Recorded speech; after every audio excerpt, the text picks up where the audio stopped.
तो hello guys, मैं हूँ रोहित राय। और आपने हमेशा लोगों को सुना होगा बोलते हुए कि हमें कानून पे पूरा भरोसा है, हमें न्याय ज़रूर मिलेगा। लेकिन क्या सही में आपको भी लगता है कि कानून लोगों को इंसाफ दिलाता है? आपने हमेशा सुना होगा कि कानून मानता है कि 100 बेगुनाह छूट जाएं, लेकिन किसी बेगुनाह को सज़ा नहीं मिलनी चाहिए। तो क्या सही में किसी बेगुनाह को सज़ा नहीं मिलती है? तो आज हम दो ऐसे केस पे बात करेंगे जिनका फैसला अभी रिसेंटली दिया है कोर्ट ने, जिसमें एक में आरोपी को 20 साल बाद सजा मिल रही है और दूसरे केस में एक निर्दोष व्यक्ति 20 साल सजा काटने के बाद बाहर आया है। लेकिन उससे पहले अगर आपने हमारे चैनल को सब्सक्राइब नहीं किया है तो चैनल सब्सक्राइब कर ले और बेल आइकन को भी जरूर प्रेस करें। तो चलिए शुरू करते हैं। तो जो पहला केस है जिस पे हम बात कर रहे हैं वो है Orissa gang rape case 1999। Gang rape हुआ था 1999 में और प्राइम एक्यूज्ड यानी मुख्य आरोपी पकड़ा गया 23 फरवरी 2021 के दिन। जी हाँ, 22 साल बाद।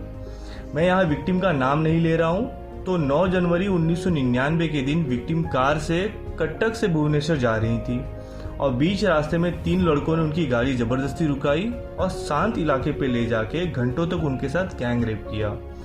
इस घटना के बाद विक्टिम ने बताया कि उन्होंने 2 साल पहले यानी 1997 में उड़ीसा के एडवोकेट जनरल इंद्रजीत रे पे छेड़खानी का आरोप लगाया था और इसी आरोप के चलते इंद्रजीत रे ने 1998 में अपने पद से इस्तीफा भी दे दिया था। लेकिन विक्टिम का कहना था कि उनका गैंग रेप इंद्रजीत रे ने ही करवाया ताकि वो अपना केस वापस ले ले। और विक्टिम ने ये भी कहा कि इंद्रजीत रे को उड़ीसा के मुख्यमंत्री जेबी पटनायक का संरक्षण मिल रहा है। इसके बाद उड़ीसा गवर्नमेंट की बहुत ज्यादा किरकिरी हुई थी और जेबी पटनायक को अपने पद से इस्तीफा भी देना पड़ गया था। 9 जनवरी को ये कांड हुआ था और 26 जनवरी को ही पुलिस ने 2 रेपिस्ट प्रदीप साहू और धीरेन्द्र मोहिंती को पकड़ लिया था, जिन्हें 29 अप्रैल 2002 के दिन उम्र कैद की सजा सुना दी गई थी। और फरवरी 2002 के दिन इंद्रजीत रे को भी कोर्ट ने 3 साल की सजा सुना दी थी। लेकिन गैंग रेप करने वाले 3 लड़कों में से एक पुलिस के पकड़ में नहीं आया था, जिसका नाम था विवेकानंद बिस्वाल उर्फ बिबन। हमारे देश में जब तक केस गर्म है, जब तक टीवी में दिख रहा है, जब तक राजनीति के लिए केस का इस्तेमाल किया जा रहा है, तब तक केस पे काम होता है।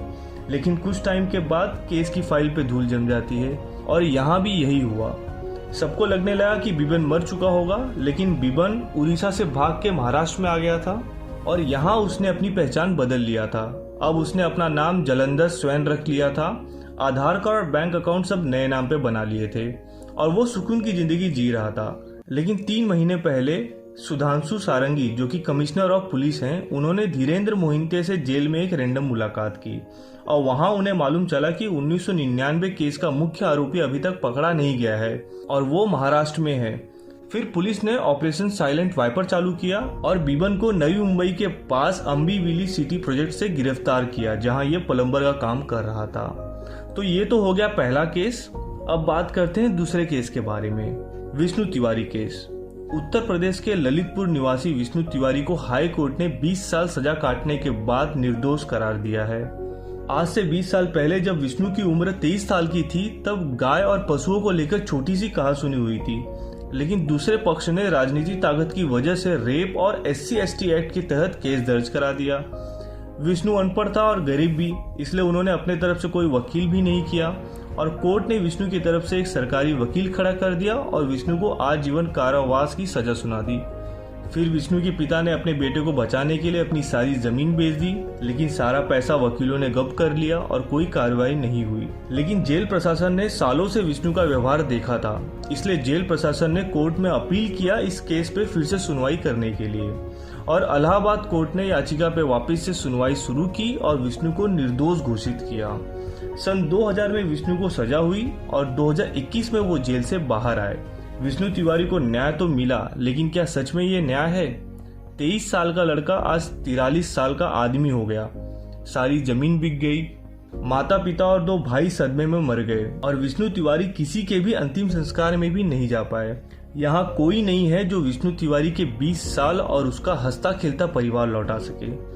तो ये है हमारी कानून व्यवस्था, जहाँ जिसे सजा होनी चाहिए वो आजाद घूम रहा है और जिसे आजाद रहना था वो सालों की सजा काट कर आ रहा है। तो आई होप गाइज आपको वीडियो अच्छा लगा होगा। तो अभी के लिए बस इतना ही, आपसे लेता हूँ विदा। धन्यवाद।